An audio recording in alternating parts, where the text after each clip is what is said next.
Welcome to your Thursday Tech Minute. Today I'd like to introduce you to the website qrstuff.org. This website allows the users to generate a quick response code or QR code in one of 6 ways.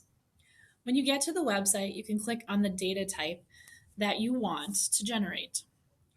There are 6 types that I recommend because students can access them at school and you don't need a paid subscription to access them. These are the website URL, YouTube video, Google Maps location, plain text, email address, or the event generator. Making a QR code is a snap. First, choose the type of QR code you want to access. For this video, I'm going to select the plain text option to show you. Once you have this option selected, type in the box what you want your students to type or the information you want them to input. As you type,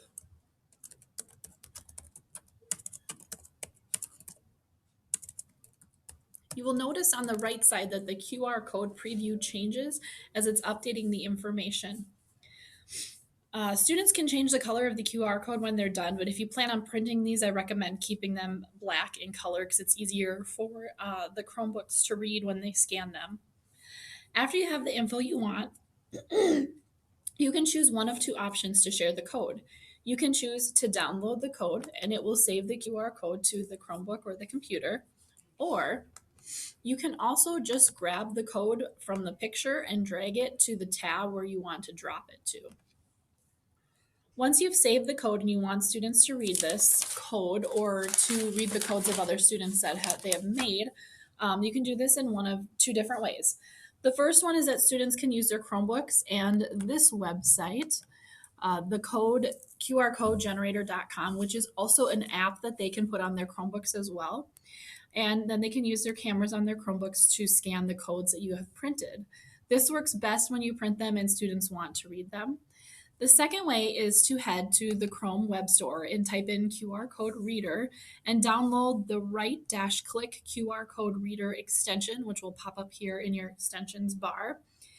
This option works well if you're sharing the class codes electronically and you want the students to be able to read the codes. So for this one to work, if you have a document that all the codes are shared on, you just click on the code and it generates a plus sign to select the code. So you highlight the code that you would like to read and it'll come up with a pop-up window with the text that is generated in it, or it will also come up with a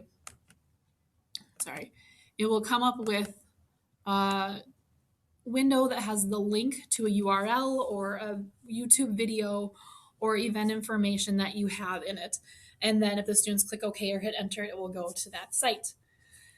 You can also let students use their phones to read the QR readers as well. Some students have that option on their phone, and I give that option to students if they want to use it as groups. If one person has a phone and they read it, they can do that as well. This tool has many possibilities within the classroom that you can do with this. Let's try it out and see what you can do. This has been your Thursday Tech Minute. Thanks for watching.